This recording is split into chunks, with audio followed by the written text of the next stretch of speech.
중에는 크게 네 부류가 있습니다. 첫째는 시작도 좋고 끝도 좋은 사람이 있습니다. 예를 들자면 이삭이라든지 모세라든지 요셉 같은 사람들이 여기에 속합니다. 둘째는 시작도 안 좋고 끝도 안 좋은 사람도 있습니다. 침례 요한을 참수했던 헤롯 왕 같은 사람이 여기에 속합니다. 셋째는 시작은 좋았지만 끝이 좋지 않은 사람이 있습니다. 가룟 유다 같은 사람이 여기에 속합니다. 그리고 마지막으로 넷째는 시작은 좋지 않았지만 끝이 좋았던 사람이 있습니다. 핍박자였지만 전도자로 인생을 마쳤던 사도 바울 같은 사람이 여기에 속합니다. 그리고 이러한 공식은 오늘을 사는 저와 여러분에게도 동일하게 그렇게 적용이 됩니다.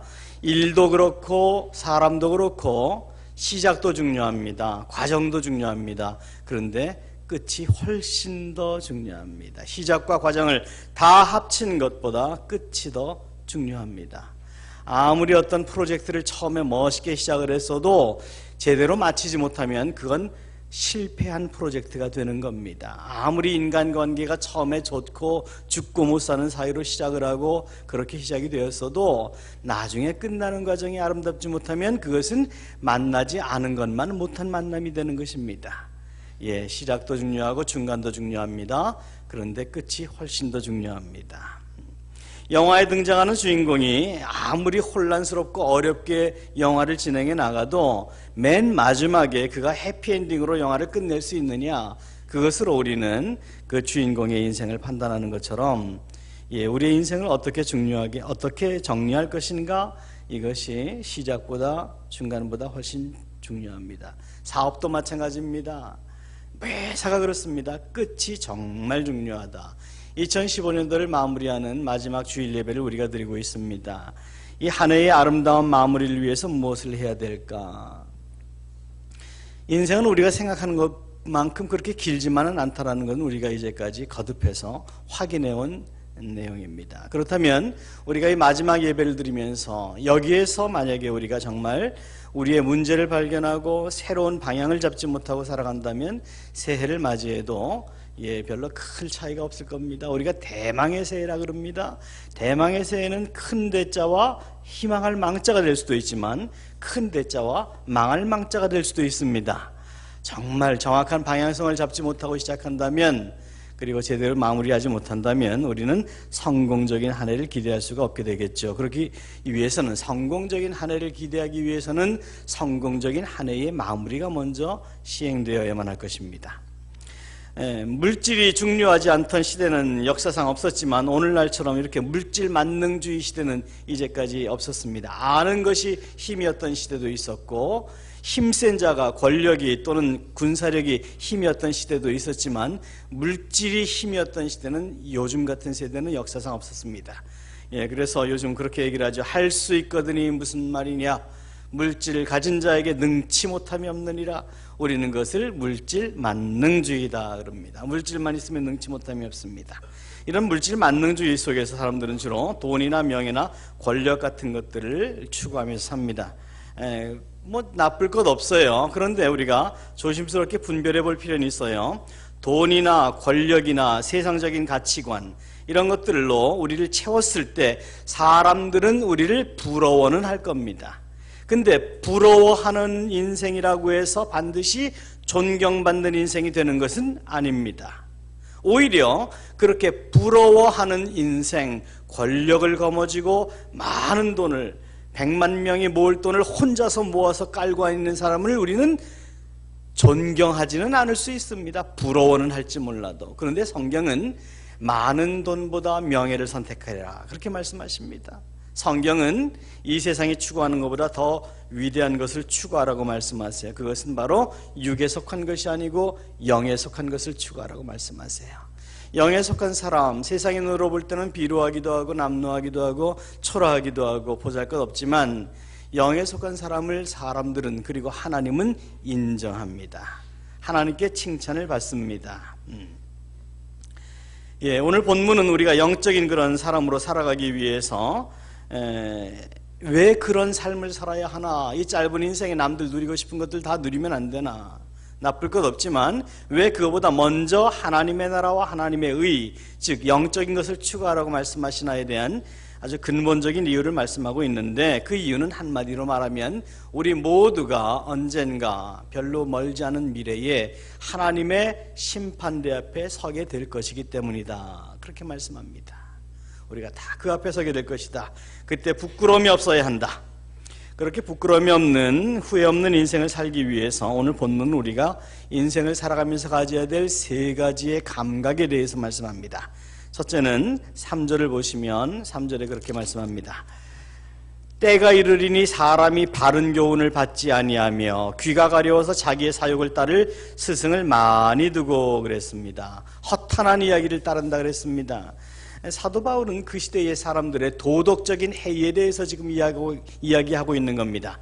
우리가 정말 하나님 앞에 섰을 때 후회 없는 인생 성공적으로 살고 싶으면 우리가 살아가야 될 제일 중요한 부분 중에 하나는 도덕적인 기준, 도덕적인 기준을 가지고 살아가야 됩니다. 도덕적 감각을 가지고 살아가야 됩니다.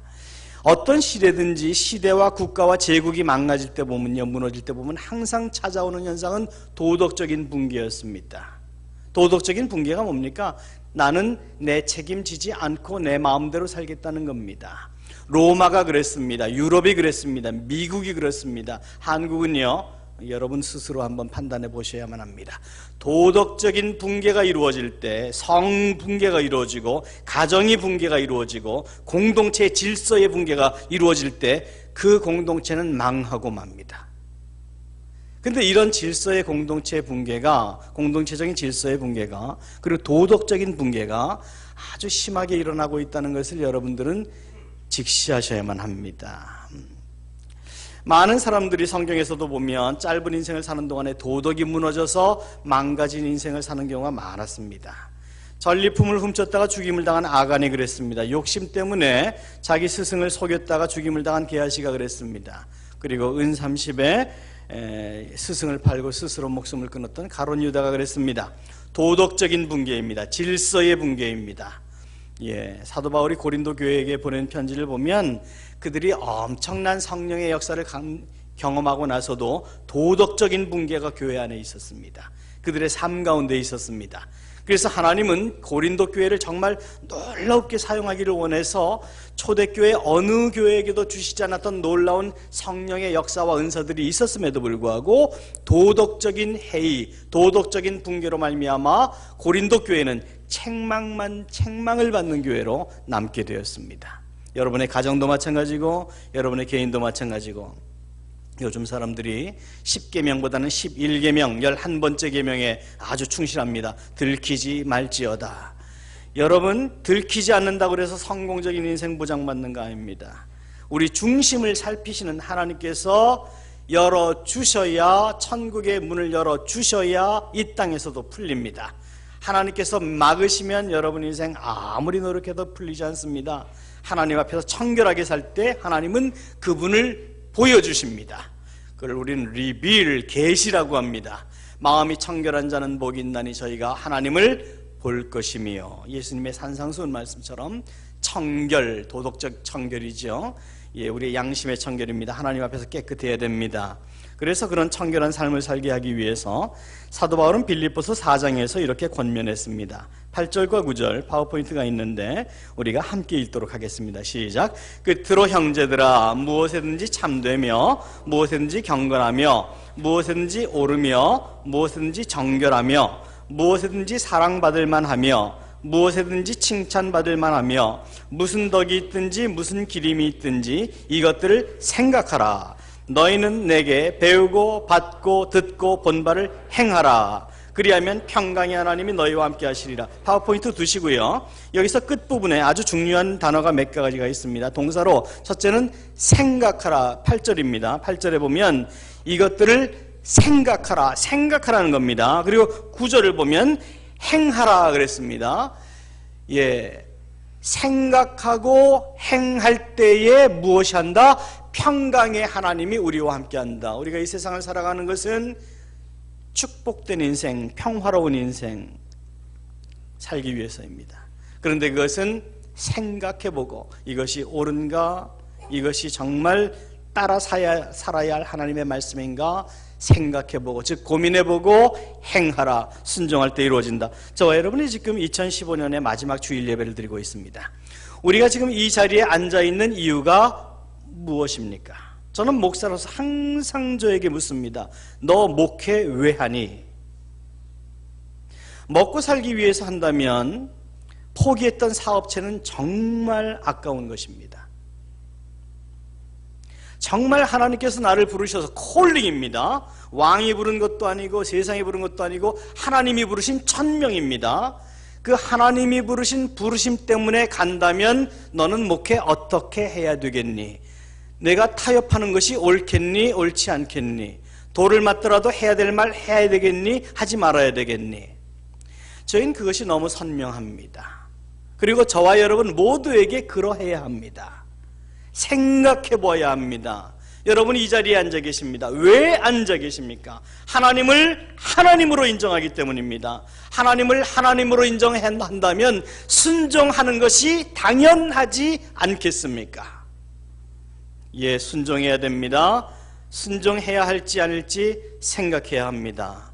깨끗하게 사는 것이 하나님을 볼 수 있는 유일한 길이라고 성경은 말씀하시는데, 내가 깨끗하지 않은 인생을 통해서 하나님을 보지 못하고 내 인생을 보지 못하고 망가진 인생을 산다면 그것보다 억울한 게 이 세상에 어디 있어요?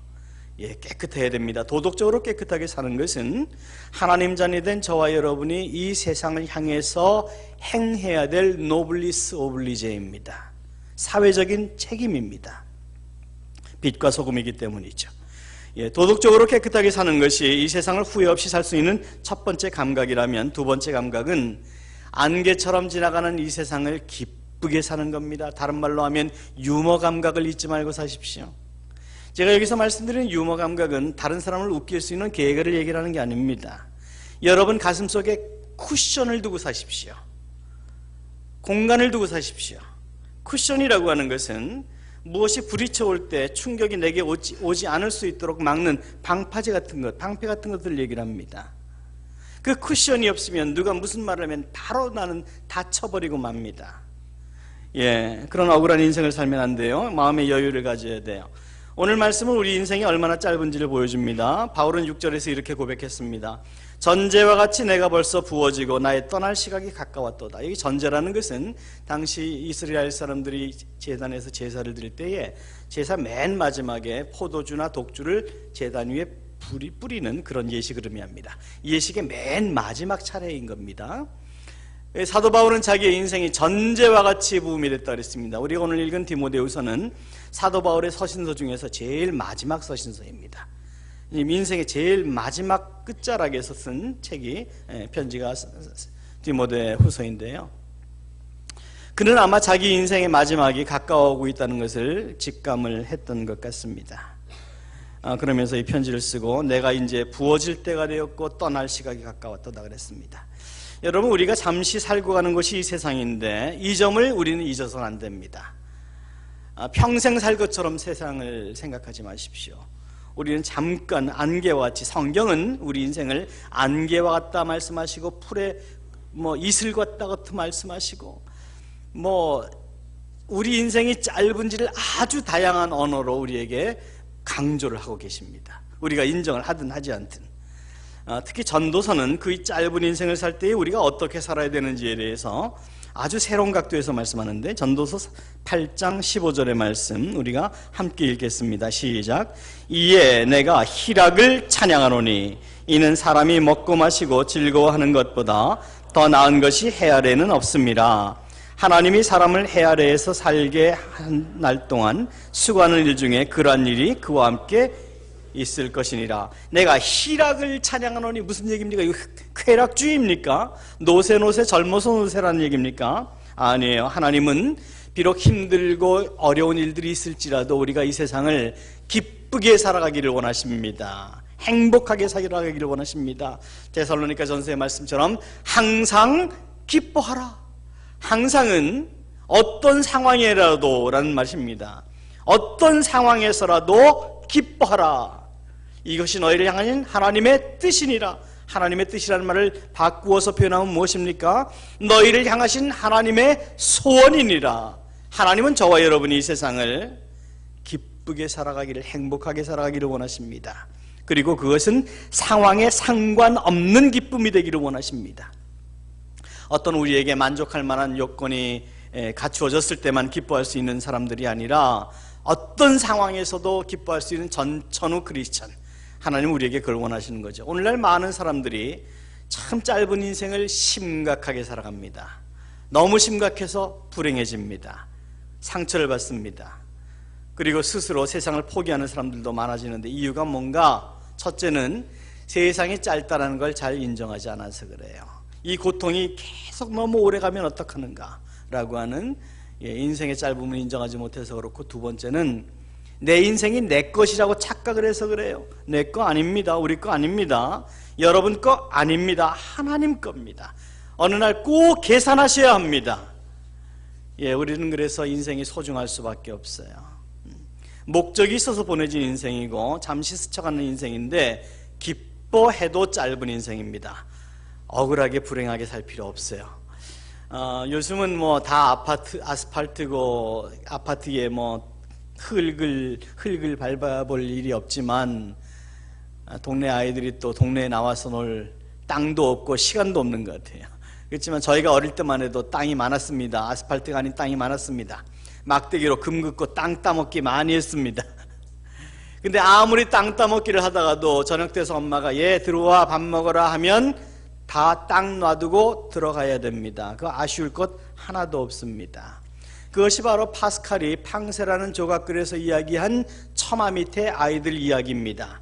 아무리 재미있게 놀다가도 날이 저물어지면 다 놀던 거 놔두고 집으로 돌아가는 것이 우리네 인생입니다. 심각할 거 없고 인상 쓸 거 없고 상처를 받더라도 필요 이상으로 거기에 매여 있을 필요가 없다는 거죠. 인생은 여러분 잠시 나온 소풍이라고 생각하시면 됩니다. 그리고 우리는 다만 하나님의 섭리 가운데 같은 시대에 같은 장소로 소풍 나온 사람들입니다. 거기에 너무 큰 어떤 개념을 두실 필요가 없어요. 우리는 스쳐갑니다. 어떤 사람은 좀 더 오랜 기간을 스쳐가고 어떤 사람은 좀 더 짧게 스쳐가고, 스쳐가는 인생, 소풍 나온 인생에 뭐 그렇게 상처받을 것인가. 일부에 말씀을 드렸으니까 더 이상 비밀은 아니지만 저희 부부가 요즘 아주 발견한 재미있는 게 있는데, 한 번 갔다 왔습니다. 뭐 두 번 갔다 왔으면 몰라, 한 번 갔다 왔는데 앞으로도 기회가 있으면 또 하려고 하는데, 그 티몬이나 쿠팡에 보니까 제주행 김포발 제주행 편도 비행기가 9,900원인 경우들이 있더군요. 그래서 그런 경우가 이제 주일 밤에 걸리는 경우들이 있습니다. 그럼 주일 밤에 떠나는 9,900원짜리 비행기표를 사고 돌아오는 거는 월요일 밤, 월요일은 저희가 쉬는 날이니까 월요일 밤에 비행기를 타든지 아니면 화요일 날 아침에 일찍 새벽 비행기를 타든지 하면 화요일 날 출근하는데 문제가 생기지 않습니다. 지난번에 그렇게 갔다 왔는데 갈 때는 9,900원, 돌아올 때는 25,000원, 합해서 35,000원이면 왕복 비행기 값이 되더군요. 그리고 숙박을 찾았더니 민박집이 있는데 하룻밤에 25,000원인데 아주 깨끗하고 좋아요. 그리고 렌트카를 했는데 하루에 5,000원씩 다 합해보니까 2박 3일로 제주도를 갔다 왔는데 들어간 돈이 한 12만 원 정도 되더군요. 그 정도면 아무리 박봉을 받는 목사라도 할 수 있지 않겠습니까?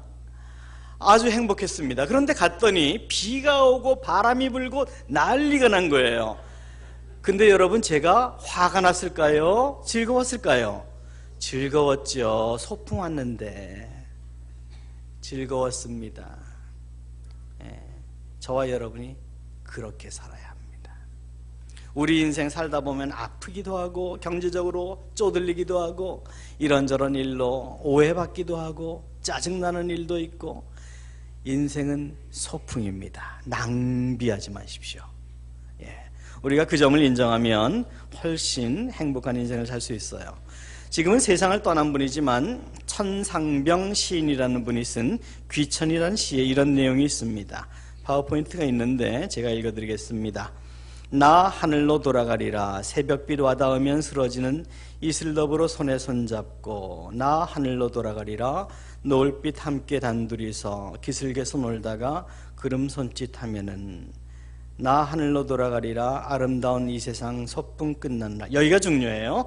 아름다운 이 세상 소풍 끝나는 날 가서 아름다웠더라고 말하리라. 이분은 참 힘든 인생을 살았던 분입니다. 근데 그 힘든 인생 끝나는 날 하늘나라에 돌아가면, 이분은 천주교인이었는데요, 아름다웠더라고 말하리라. 아름다웠더라고 말하리라. 멋진 표현 아닙니까? 우리 예수 믿는 사람들이 그런 마음의 여유 가지고 살아야 합니다. 예. 근데 그렇게 마음의 여유를 가진 인생을 살기 위해서 우리가 꼭 해야 될 일이 있는데, 그게 바로 2절의 말씀입니다. 2절의 중간 부분을 보면, 오래 참음과 가르침으로 경책하며 경계하며 권하라. 오래 참음이라는 말씀이 있습니다. 오래 참음, 인내죠. 잠시 놀다가 가는 세상이니 비 오고 바람 불고 힘든 일이 있더라도, 내 뜻대로 안 되는 일이 있더라도 잘 참고 견뎌라. 참고 인생을 즐겨라. 누가 화나게 하면 그냥 웃어넘기십시오. 상처를 주더라도 가슴에 담아두지 마십시오. 상처를 밀어내십시오. 인생 얼마나 짧은데, 얼마나 아까운데, 얼마나 내가 소중한 존재인데 상처 따위로 우리가 가슴앓이를 할 것입니까? 그럴 필요 없습니다. 작은 일에 분개하거나 연연하지 마십시오. 바로 여기에 우리 인생의 영적인 내공이 있습니다. 우리가 영적이라고 하는 것은, 다시 말하면 막 눈 감으면 환상이 보이고, 오늘 밤에는 짜장면을 먹어야 되나, 짬뽕을 먹어야 되나, 하나님의 음성이 들리고 뭐 이런 게 아니라, 영적이라고 하는 것은 세상을 이길 수 있는 힘을 가지는 것입니다. 세상이 감당치 못할 사람이 되는 겁니다. 영적이라고 하는 것은 바로 이 세상의 어떤 것도 나를 무너뜨리지 못할 수 있는 힘을 가지는 것입니다. 은혜로요. 하나님의 은혜로요. 우리 속에는 원래 그런 게 없습니다. 우리는 이기적이었습니다. 차가웠습니다. 냉정했습니다. 공격적이었습니다. 그런데 성령의 은혜가 임하면 바로 이런 것들이 가능해지는 것이죠. 행복하게 사셔야 합니다. 그리고 마지막으로 셋째, 후회 없는 인생을 살기 위해서 우리가 잊지 말아야 될 세 번째 감각이 있는데, 그것은 바로 사명을 따라 사는 사명 감각을 가지는 것입니다. 저는 오늘 이 부분에 좀 더 비중을 두고 말씀을 전하려고 하고, 어쩌면 설교 속에 또 하나의 설교라고 생각하시면 될 것입니다. 우리가 정말 이 세상을 성공적으로 하나님 앞에 서는 날 후회 없는 인생을 살려면 사명 감각을 가지고 살아야 됩니다. 내가 왜 사나? 일전에도 말씀드린 것처럼 저와 여러분에게는 이 세상에 인생을 살아가는 동안 꼭 중요한 순간이 두 개가 있습니다. 첫째는 태어난 순간입니다. 두 번째는 내가 왜 태어났는지를 깨닫는 순간입니다.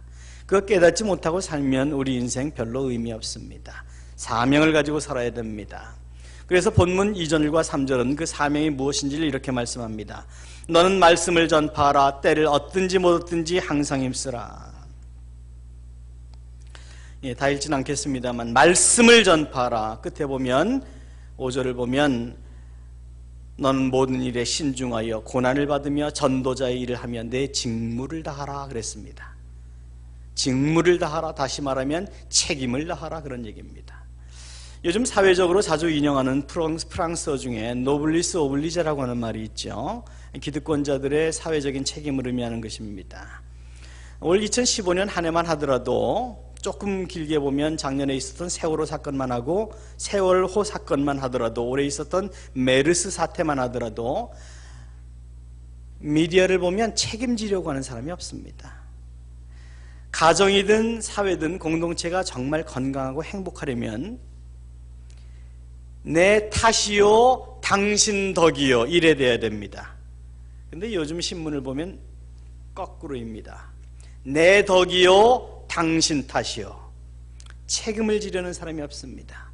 권리 주장을 하려는 사람은 가득하지만 책임지려고 하는 사람은 찾아보기가 참 힘듭니다. 가정에서도 책임의식이 사라지고 있습니다. 그래서 남편은 남편대로, 아내는 아내대로, 자식들은 자식대로 책임보다는 권리를 주장합니다. 그래서 가정이 지금 깨지는 일이 많은 것입니다. 한국의 이혼율이 40%가 넘었다고 하는 이유가 바로 그런 이유 때문입니다. 책임보다는 권리 주장을 하는 겁니다. 직장에서도 마찬가지입니다. 경영자는 경영자로, 근로자는 근로자로 자기가 서 있어야 될 자리가 있습니다. 그런데 권리는 주장하지만 책임을 지려고 하는 사람들은 많지 않지 않은가? 물론 극히 일부이긴 하겠지만 얼마 전에 보니까 현대자동차 노조가 노조 합의를 올해에 2016년도 임금 협상을 했는데, 사무직이 아닌 생산직 현장 노동자들의 평균 연봉이 동아일보에 따르면 평균 연봉이 본봉만 8,700만 원이랍니다.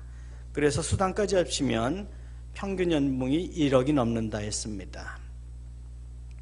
그럼에도 불구하고 무슨 일이 있으면 머리 빨간띠 띠고 쇠파이프 들고 크레인 꼭대기에 올라가서 뛰어내린다고 겁주는 사람들을 보면 이것이 정말 우리가 추구하는 민주주의인가 하는 의구심을 자아내지 않을 수가 없습니다. 책임은 지지 않으려고 합니다. 권리만 주장하려고 합니다. 저는 참 현대자동차 불안해요. 나중에 중국 저거 한 10년만 있으면 우리 따라잡고도 남습니다. 여러분, 그때 가서 현대자동차 어떻게 하려나 참 불안해요. 왜 책임은 지지 않고 권리만 주장하려고 하는지. 여러분, 범죄한 사람들의 특징이 뭔가? 범죄한 사람들의 특징은 무책임성입니다. 아담과 하와부터 그랬습니다. 선과 악을 알게 하는 나무의 열매를 따먹고 나서 하나님이 너희가 왜 이래 했느냐 했을 때 아담은 당신이 내게 만들어주신 저 여인이 먹게 했습니다라고 얘기를 했고, 또 하와는 뱀이 그랬습니다. 생각해보면 뱀처럼 불쌍한 동물이 없는 거예요. 책임질 줄 모르는 것. 반대로 이야기하면 영적인 게 뭡니까? 영적인 성숙이 뭡니까? 책임지는 겁니다. 가정에서도, 교회에서도, 국가에서도 내 가정이 이렇게 된 것은 내 책임입니다. 우리 교회가 이렇게 된 것은 내 책임입니다. 우리나라가, 우리 교육계가 이렇게 된 것은 내 책임입니다라고 책임을 지고 있는 책임을 질 줄 아는 사람들, 이런 사람들을 우리는 영적이라고 하고, 이런 사람들을 성숙한 사람이라고 하는 것입니다. 사도 바울은 오늘 본문에서 디모데에게 책임 있는 인생을 살려고 1절에서 엄히 명합니다. 하나님 앞과 산자와 죽은 자를 심판하실 그리스도 예수 앞에서 그의 나타나실 것과 그의 나라를 두고 엄히 명하노니 그랬습니다. 엄히 명하노니. 근데 무엇을 엄히 명한다고 했습니까? 너는 말씀을 전파하라. 때를 얻든지 못 얻든지 전파하라. 디모데에게 주신 사도 바울의 마지막 유언적인 경고, 유언적인 부탁 무엇입니까? 말씀을 전파하라. 예수 그리스도의 증인이 되라는 것입니다. 이것이 그리고 바로 오늘 사는 저와 여러분에게 주어진 가장 중요한 사회적인 책임입니다. 그러나 우리가 몸담고 사는 이 사회는 어떤 사회입니까? 말씀 전파가 너무 어려운 사회입니다. 예수 믿으라고 이야기하면 이상한 눈빛을 받는 사회입니다. 포스트 모더니즘의 오늘날 사회에 두드러진 특징 중에 하나는 모호성입니다. 모든 것이 선명하지가 않습니다. 남성과 여성도 선명하지 않고, 색상도 선명하지 않고, 음악도 미술도 선명하지 않습니다. 종교도 정치도 선명하지 않습니다. 그러다 보니까 사람들은 선명한 것을 찾지 않고 자기 귀에 들리는 이야기들을 찾습니다. 한국처럼 이단이 많이 발달한 나라가 전 세계에 없습니다. 왜냐하면 한국 사람 우리의 마음속에 종교적인 심성이 있기 때문이에요. 무엇이 옳고 그르냐를 떠나서 우리는 내 귀에 들리는 얘기들에 귀를 기울이는 경우가 많습니다. 예수님 당시에도 예외가 아니었어요. 예수님이 그 많은 기적들을 보여주시고 누구도 들려주지 못할 그런 능력의 말씀들을 들려주셨습니다. 그런데 그 말씀 가운데에 사람들이 어떤 반응을 보였습니까? 이 말씀은 어렵도다. 해석해 보려고 하지 않았어요. 이해하려고 노력하지 않았어요. 떠났다 했습니다. 오늘 디모데에게 말씀하시는 사도 바울의 말씀처럼 사람들이 바른 교훈을 받지 않고 귀가 가려워서 자기의 사욕을 따를 스승을 많이 두고, 사욕을 따른다는 것이 무엇입니까? 자기에게 동의해주는 스승들을 많이 따른다는 것입니다.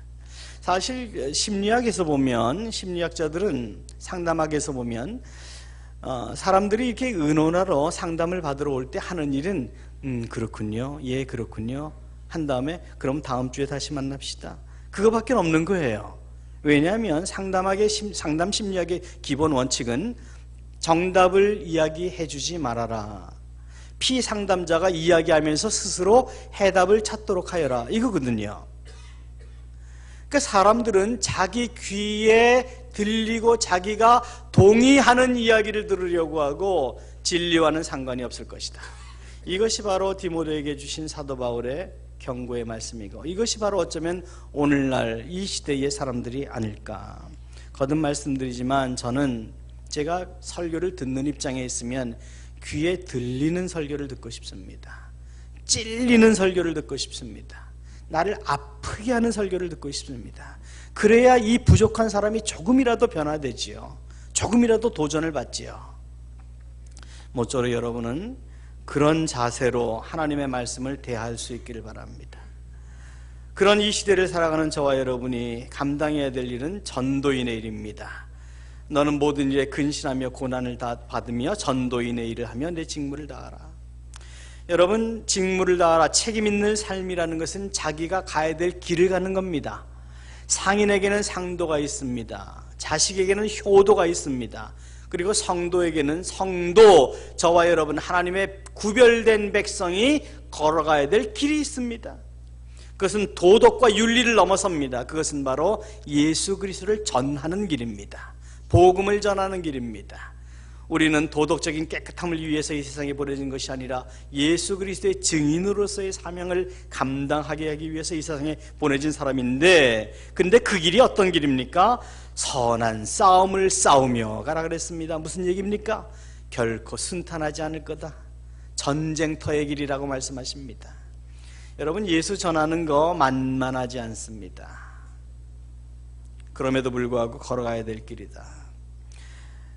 사도 바울은 자기가 감당한 세 가지 책임적인 삶을 그렇게 7절에서 고백했습니다.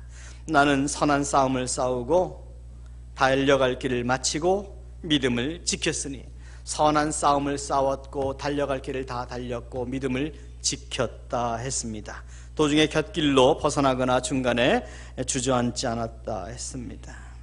왜 그렇게 했는가? 바라보는 비전이 있었기 때문입니다. 그것은 바로 이후로는 나를 위하여 의의 면류관이 준비되었으니, 의의 면류관이 준비되었은 것을 믿기 때문에, 저와 여러분이 2015년도의 마지막 예배를 지금 드리고 있고, 우리가 예수를 믿는 이유는 예수를 믿기 때문에 믿는 겁니다. 하나님의 나라를 믿기 때문에 믿는 겁니다. 의의 면류관을 믿기 때문에 믿는 겁니다. 믿는 것만큼 순종합니다. 순종하는 것만큼 하나님의 은혜 받습니다. 우리가 장차 하나님의 나라에서 의의 면류관을 받아 누리는 길은 이 선교의 길, 저와 여러분의 인생을 통하여 예수 그리스도를 전하는 길, 국내적으로는 전도라고 하고 해외적으로는 선교라고 하지만 예수를 증거하는 길, 이 길만이 주님께서 우리에게 쓰여주실 의의 면류관의 이유가 될 것입니다. 사람은 선한 행동으로, 도덕적인 수준으로 구원받지도 못하고 칭찬받지도 못합니다. 사명을 감당한 그것으로 하나님 앞에 칭찬받고 면류관을 받습니다. 여러분, 앞으로 50년 후에 이 자리에 남아 계실 분이 과연 몇이나 되실까요? 아마 이 말씀은 할 수 있을 거예요. 글쎄, 내가 50년 후에 여기 남아 있을지 아닐지는 모르겠다 하는 분들은 많겠지만, 50년 후에 나는 분명히 여기 없다 하시는 분들은 많을 거예요. 그건 확실합니다. 나는 50년 후에 분명히 여기 없다. 여러분 그거 확실하게 믿습니다. 그렇다면 하나님 만나는 그날에 어떤 평가받을지에 대해서도 우리가 준비해야만 합니다. 우리는 그것을 사명이라고 합니다. 소명이라고도 합니다. 이 사명을 따라 사는 것이 우리 인생의 가장 소중한 겁니다. 사명을 따라 사는 인생을 우리는 예수 그리스도의 흔적을 남긴 인생이다라고 얘기를 합니다. 사도 바울은 그가 받은 사명을 감당하기 위해서 얼마나 많은 수고를 했는지에 대해서 고린도후서 11장에서 고백을 했는데, 이 부분이 저와 여러분을 참 부끄럽게 합니다. 우리가 고린도후서 11장 23절에서 28절까지의 말씀을 한 절씩 교독하시겠습니다. 제가 23절을 먼저 읽습니다. 내가 수고를 넘치도록 하고 옥에 갇히기도 더 많이 하고 매도 수없이 맞고 여러 번 죽을 뻔하였으니 3번 태장으로 맞고 1번 돌로 맞고 3번 파선하고 일주야를 깊은 바다에서 지냈으며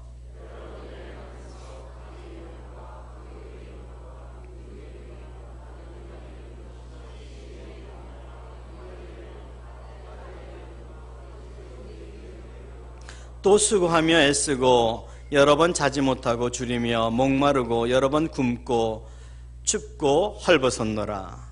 입에 이른 고사하고 아직도 날마다 내 속에 눌리는 일이 있으니 곧 모든 교회를 위하여 염려하는 것이라. 저는 목회를 하면서 이 부분을 읽으면서 참 많은 눈물을 흘렸습니다.